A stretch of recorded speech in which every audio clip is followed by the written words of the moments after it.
تعرف ان اليونيكورن الكائن الكيوت العسولة ده كان فعلا موجود على الارض في وقت من الاوقات؟ بس طبعا ما كانش بالشكل الكيوت اللي بيظهر في الكرتون، كان شكله كده او شكله يخوف بس كان نباتي. يلا بينا نرحب بيه، الازمثيريوم.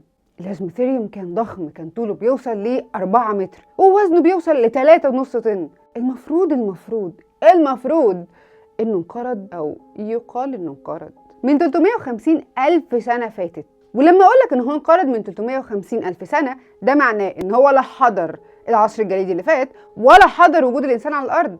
الانسان اتوجد على الارض من 200 ألف سنة، بس حصلت حاجة قلبت الموازين. خليني اقولك الاول الكائن ده انقرض ليه. سبب انقراضه هو تغير المناخ.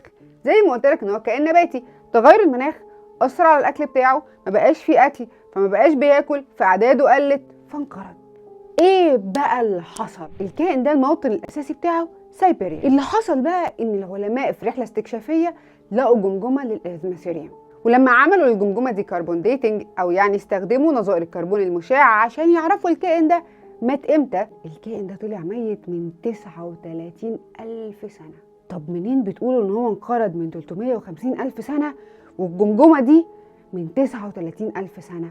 معنى كده ان الازمثيريوم حضر العصر الجليدي وكمان كان موجود اثناء وجود الانسان.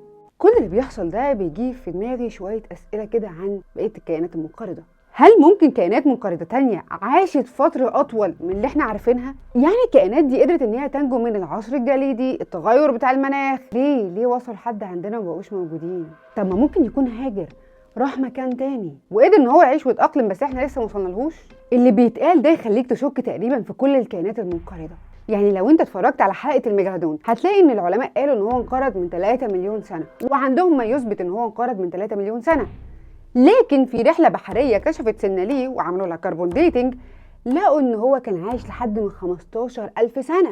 هل ممكن تكون الكائنات المنقرضه اصلا عايشه معانا لحد دلوقتي؟ ارجع واقول لك، لو احنا بنتكلم على كائنات بحريه فالانسان لما كشف غير 5% بس من اجمالي مساحه البحار والمحيطات، فممكن تكون فعلا الكائنات المنقرضه البحريه موجوده هنا ولا هنا. ده يخليك تشك في كل حاجه.